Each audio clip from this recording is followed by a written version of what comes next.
UFC 308 Topuria versus Holloway goes down this Saturday night, and I'm going to give you my breakdown and prediction for this matchup, very high level matchup, and my concrete prediction where I'll tell you who I believe walks out the victor in this matchup. But not only that, I'm also going to be breaking down other fights on this card as well, like the co-main event between Robert the Reaper Whittaker and Khamzat Chimaev, and the rest of the fights on this main card, and also the feature prelim between Geoff Neal and Rafael dos Anjos. I could talk about the rest of the prelims, but there's been a lot of canceled preliminary bouts, and UFC.com has not really made any updates, so I'm just going to stick with the headliner of the prelims here. And I mean, this feels like a main card fight in itself anyway. RDA and Geoff Neal. So I'm going to talk about that. So both men currently are riding 2 fight skids. Geoff Neal is coming off 2 straight losses to 2 prospects in the welterweight division, to Ian Gary and Shavkat Rakhmonov. Whereas RDA, he's coming off losses to like the ghost of Vicente Luque, who Geoff Neal absolutely obliterated, and also a loss to Mateusz Gamrot, who is a decent opponent but kind of overrated. RDA is moving back into the welterweight division. He's kind of going back and forth between weight classes, but I think Geoff Neal is going to win this matchup. I think he's going to win just based off the fact that in this fight, he is the natural welterweight of the two. And RDA, in his career at welterweight, has struggled a lot being at a size disadvantage. And I think the size and strength of Geoff Neal is going to help him in this fight in terms of defending takedowns against RDA. We already know Geoff Neal has very solid takedown defense. And on the feet, I also believe he's much better than RDA as well. Way better boxing, with a lot of power. And RDA, his striking is decent. He's got good leg kicks, but I don't think his boxing is as good as Geoff Neal's. He does have more volume in his striking, and he does have very effective pressure. He's very good at walking you down, pressuring you with combinations, and then landing leg kicks, and then getting you in the clinch, chopping you down with knees to the thighs and the body, and then getting takedowns. But the problem is I don't think he's going to be able to get Geoff Neal down. And I don't think he's going to be able to win the clinch exchanges with Geoff Neal either. I think Geoff Neal is going to be able to overpower RDA in the clinch, outmuscle him, and I'm going to say he's going to win this fight by a decision. I could potentially see a knockout because Geoff Neal does have power. The problem is RDA is very tough, rarely gets finished. I mean, the last time we saw him get finished was by Rafael Fiziev, where it took 5 rounds for the damage to eventually accumulate and add up to a TKO. But prior to that, it's been 14 years since he's ever been knocked out. When he got knocked out by Jeremy Little Heathen Stevens in 2008, which was a long time ago. So 14 years in between 2 finished losses. I think he can survive against Geoff Neal, and plus, because it's a 3-rounder, it's just not enough time for Geoff Neal. It's not enough time for the damage to add up to lead to a finishing sequence. So I'm going to say Geoff Neal by decision, probably 29-28 or maybe 30-27. Now, moving on to the main card opener, Shara Magomedov versus Armen Petrosyan. Very interesting matchup in the middleweight division. Striker versus striker here. And I think Armen Petrosyan might be the best striker that Shara Magomedov will have ever faced. This might be the toughest opponent in Shara Magomedov's career. And Shara Magomedov has not shot a single takedown in his entire UFC career. And Armen Petrosyan, his last loss, Rodolfo Vieira, beat him with takedowns, with grappling. And Shara Magomedov does not shoot takedowns, which does worry me in this fight. However, Armen Petrosyan has been defeated in every which way possible. Knockout, submission, decision. And Shara Magomedov, that one fight that he had in Saudi Arabia with the dude that has like those Tony Ferguson, Max Holloway tattoos, he was struggling on the feet until he eventually caught him and found a finish. So I'm just going to say that he'll probably catch Armen Petrosyan and maybe find a finish, but I would not be shocked if Armen Petrosyan won. But I just feel like I don't know. These Dagestani fighters, they're always scripted to win, and it just might be in the script for another Dagestani fighter to continue winning against the unranked of the division. And I just don't see Shara Magomedov getting fraud checked until he finally fights a ranked opponent. But until then, he might stay winning. But this is not an easy fight. I will not be shocked if Armen Petrosyan does get the win. But if I had to roll a dice, I'm going with the undefeated Dagestani. Now, next up on the card in the light heavyweight division, we got Magomed Ankalaev versus Aleksander Rakic. Lots at stake in this matchup. Both men have a lot to lose here, but especially Magomed Ankalaev, because arguably Ankalaev should have been fighting for the title. He should have been fighting Alex Pereira at UFC 307, or even this weekend. I know the champ doesn't have to fight, the challenger in his backyard, but again, Ankalaev was clearly the most deserving contender, and he had a draw with Jan Blachowicz in a fight where I thought he won. A lot of people thought he should have won that fight. He never got a chance to fight for the belt since then, and here he is taking on Aleksander Rakic, coming off 2 straight losses.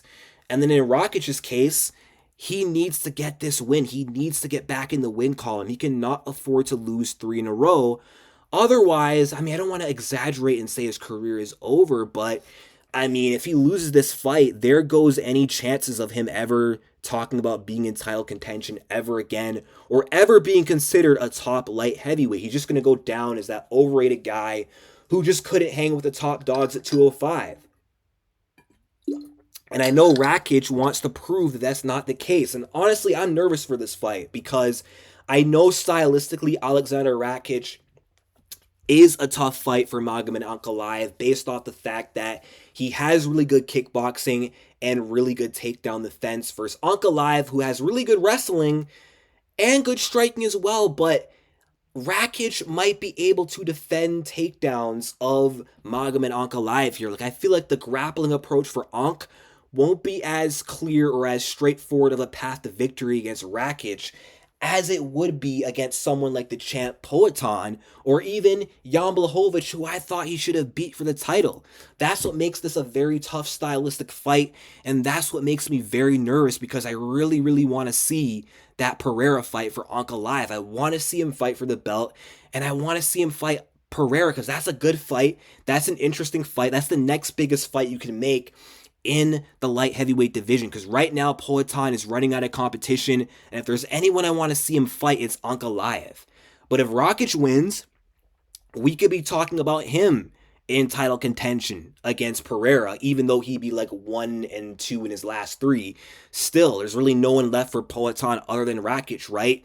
With the exception of maybe Jan Blachowicz, but he'd be the only top 5 light heavyweight coming off a win at that point. So he could be getting a title shot if he wins.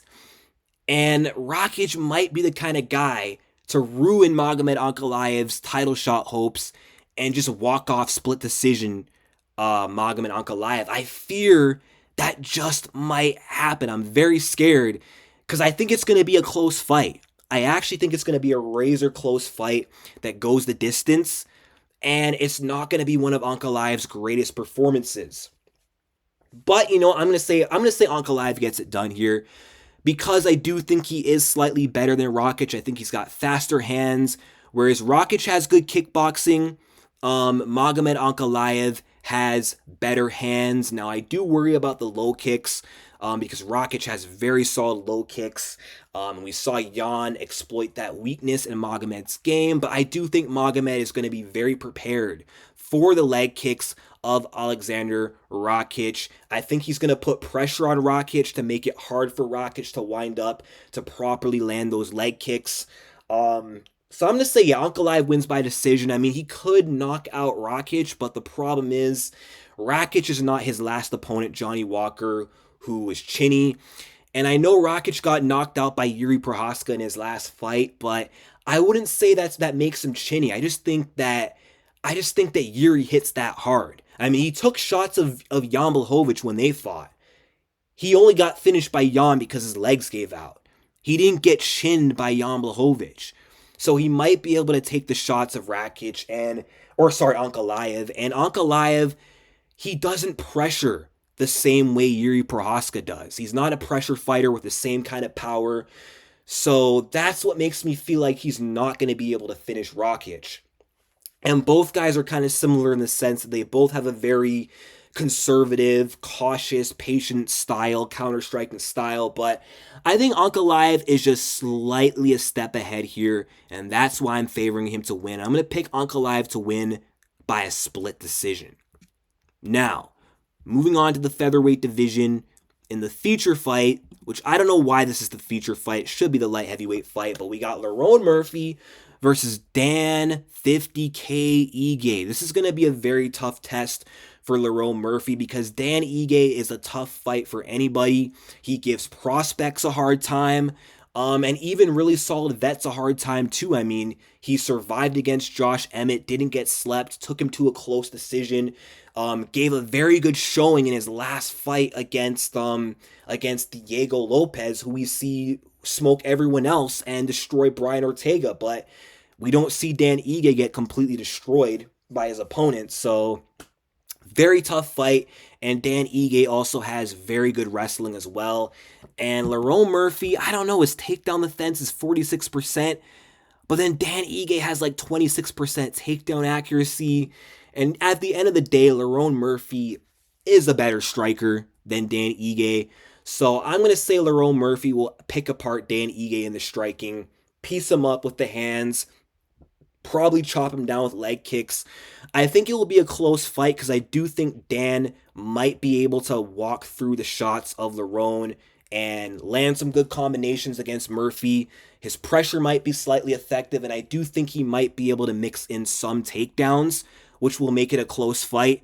But I think ultimately the striking of Lerone will shine, and I think he'll outdamage Dan Ige and win by decision in a close fight and remain undefeated. But I would not be shocked at a Dan Ige upset. If anyone could beat Lerone Murphy, it's Dan Ige.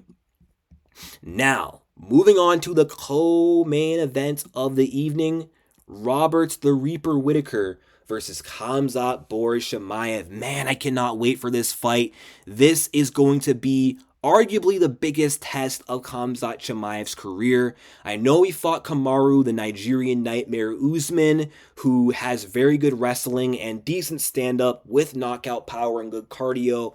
But Robert Whittaker, I think, arguably might be a harder fight than Kamaru Usman. Not because he can match the wrestling of Khamzat, but this will be the best opponent Khamzat will have ever faced in terms of not just takedown defense, but striking, experience. You know, Robert Whittaker's got great cardio. He's been 5 rounds. He's a former champion. Robert Whittaker is a different level compared to anyone who Khamzat Chimaev has ever faced before. But Khamzat Chimaev, I feel like this fight is going to come down to the opening round. If Khamzat Chimaev is able to go out there and finish Whittaker early, well, then of course he wins the fight, right? But if he can't, if Robert Whittaker is able to weather the early storm of Khamzat Chimaev and settles into the fight, Robert Whittaker is going to win this fight. And he's going to end up winning a decision, or he's going to end up winning a late finish. But I don't know, man. Every time I visualize this matchup, I just see a world where Khamzat Chimaev overwhelms Robert Whittaker early. Like, I just see a world where Robert does not weather the early storm of Khamzat Chimaev. Like, Khamzat has multiple different ways he could finish Whittaker in this fight in the opening rounds. Khamzat Chimaev is heavy-handed. He's got good pressure. He's got a very effective jab, and we could see him go southpaw and look to time that southpaw jab on Whittaker like DDP did, but he also has a very dangerous right cross as well. Robert Whittaker is a little bit chinny, so I think he's going to be dangerous early for Robert with his pressure and boxing. But then even with that wrestling, Khamzat Chimaev always gets a takedown in the opening rounds, no matter who he fights, and I do think he is going to be able to get Robert Whittaker down. It's just going to be a question of, can Robert Whittaker survive? Can he survive the opening blitz of Khamzat, whether it be on the feet or the ground?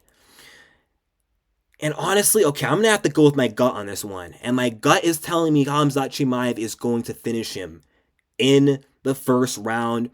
It could be a knockout, it could be a club and sub, but I'm going to predict that we're going to see Khamzat Chimaev pressure Robert Whittaker right away, immediately shoot a takedown at the start of the fight like he does against every single opponent. And I think Robert Whittaker will defend the initial shot. He's going to fight like hell to stay on his feet, but Khamzat Chimaev is going to chain wrestle. And I think Khamzat chain wrestles better than any grappler that Robert Whittaker will have ever faced. I think he'll go from a double leg that Robert Whittaker will defend, but then Khamzat is going to immediately transition to the rear body lock and drag Robert on all fours, on his hands and knees.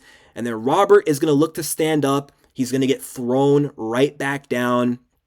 And then Khamzat Chimaev is going to roll around with Robert Whittaker with the rear body lock. And Robert, he might escape. But then what I feel is going to happen is they're going to be against the cage. And I just, for some reason, I see a John Jones, Cyril Gane type of finish here, where Robert is sitting up against the cage, trying to wall walk, and Khamzat standing over him, putting a lot of pressure on that head, and he gets a guillotine or he gets a Darce choke. But Khamzat could also get a rear naked choke as well in this fight, because I've seen Yoel Romero take Robert Whittaker's back numerous times, but Yoel Romero has no submissions. He doesn't really do anything once he gets you on the ground or gets your back. Whereas someone like Khamzat, he will latch up a body triangle and he will look for a rear naked choke if he has you in that position. So I could see a rear naked choke, but I'm visualizing a Darce choke or a guillotine. Some kind of front headlock, some kind of necktie submission I see Khamzat Chimaev getting in this fight in the early round. I just feel like Khamzat is going to finish Robert Whittaker before Robert Whittaker gets a chance to really show anything or to really show what he's prepared for. And I could be wrong, because Robert Whittaker, if there's anyone who could weather the early storm of Khamzat, it is Whittaker. And we've seen Khamzat struggle when he can't get the early finish. Gilbert Burns made him look human after the first round. Usman made him look human after the first round. But I don't know, man. I just feel like it's going to be that opening round that's going to decide the fight. And I just see Chimaev getting the finish, being the new star moving forward in the middleweight division. And hopefully from here, he stays active, because I really want to see him fight Dricus du Plessis. That's a really interesting matchup. But speaking of DDP, it was even that fight with DDP that showed me how someone like Khamzat Chimaev can beat him. Because if Dricus du Plessis can get you with that judo throw, that Haragashi or whatever it's called, and hold you down and maul you and batter you, cut you up with elbows, imagine someone with the level of wrestling and control of Khamzat Chimaev. Khamzat, like Dricus, is big, he's physical, and he's very strong. And arguably, he might be stronger than DDP, and he's definitely a better wrestler. But we're going to see. It's going to be an interesting fight. I can't wait to see what happens. But now moving on to the main events. Finally, Max Blessed Holloway versus Ilia El Matador Topuria. I'm super excited for this fight, more so than if they were to make an immediate rematch with Alexander Volkanovski, just because I think Topuria would just sleep him again inside 2 rounds, if not the first. But I feel like this matchup at this point is more interesting than the Volk fight. And I've been saying so many times, I think Max Holloway is going to be a way tougher test than Volk was for Ilia Topuria. Because when Ilia Topuria fought Alexander Volkanovski, he was fortunate enough to get a Volk who was sort of at the tail end of his career, coming off a knockout loss to Islam Makhachev and then doing a quick turnaround at the age of 35. So the timing just favored Topuria. Topuria was that young, hungry up-and-comer who just would not be denied, and he went out there and he slept Volk. But Max Holloway is different. I know Max Holloway is a vet who's been around for a long time, but Max Holloway is young. And Max Holloway is still getting better, and he's still leveling up every single fight, which is why I think it's going to be one of Ilia Topuria's hardest fights. And I know that we've been seeing the new gen take over lately in men's MMA. We've been seeing a lot of passing of the torches lately. But I don't know if it's going to be the case in this fight with Max, because Holloway is not in the 35 club. And like I said, he's getting better. And he's coming off 2 straight wins, 2 knockout wins against TKZ. And then that last fight against Justin Gaethje where he completely shut him down for 5 rounds and then knocked him out the buzzer in the 5th round. I visualize an extremely close fight. It's a very interesting matchup because I think Max is going to be the most durable opponent that Ilia will have ever faced, but also the best striker that Ilia Topuria will have ever fought, with the best cardio and maybe even the best takedown defense apart from Alexander Volkanovski. I think Ilia has advantages in terms of his pure boxing and his knockout power and his grappling, but Max Holloway overall has more tools on the feet. He's better with kicks, and Max Holloway has very, very good takedown defense. So if Ilia is to try and mix it up and grapple in this matchup, it's going to be very difficult. So I think Ilia Topuria, I feel like this fight's mainly going to boil down to the striking with a few successful takedown attempts from Topuria. But, gun to my head, if I had to pick a winner in this matchup, it's extremely close. I'm going to go with... Man, it's so hard. I've done so much tape study. Because Ilia is really good. Ilia Topuria is so good. He's so good.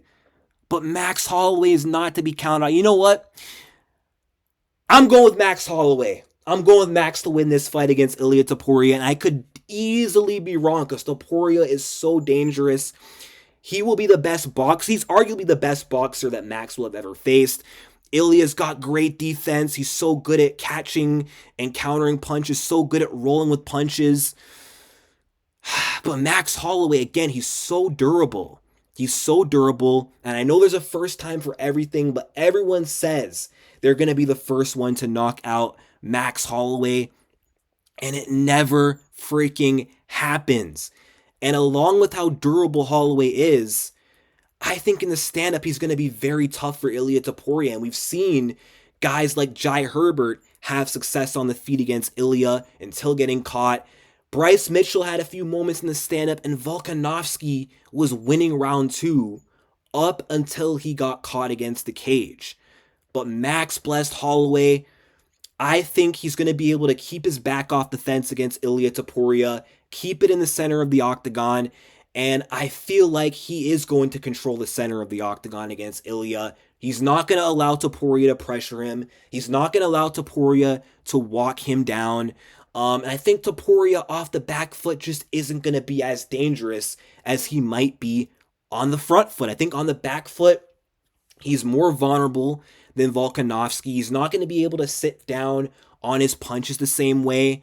And I just feel like Max is going to have way more openings on the feet. There's going to be more openings for him to capitalize on in the stand-up against Ilia than there was against someone like Volkanovski. Volkanovski and Topuria, their striking styles are just completely different. Volkanovski's got better side-to-side movement, better at countering off the back foot, very good at disrupting momentum with jabs and leg kicks. Ilia Topuria can't do that. Ilia Topuria is just good at bobbing and weaving, landing hooks, very good at landing body shots, but he's most dangerous when he's the one going forward. But when he's being pressed back, I feel like that's where Max Holloway is actually going to have a field day. So, I don't know. I'm going to say Max Holloway is going to win this fight by, I don't know. I'm going to say decision. I could see a finish, but Ilia Topuria is extremely tough.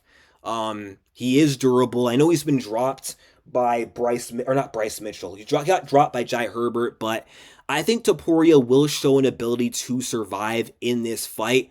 But I think for the most part, Max Holloway is going to land more volume on Ilia Topuria. I think he's going to land that jab a lot. I do think Topuria is going to find a lot of success with the leg kicks of against Max Holloway. But the thing is about Max, when it comes to leg kicks, Max Holloway she just has this like mental block. He's very good at just taking leg kicks and he just keeps going. So I don't think the leg kicks are going to be enough to stop Max Holloway, to stop his pressure. Max Holloway has very good in and out movement, and I think he's going to make Topuria miss a lot. I think he's going to be in and out.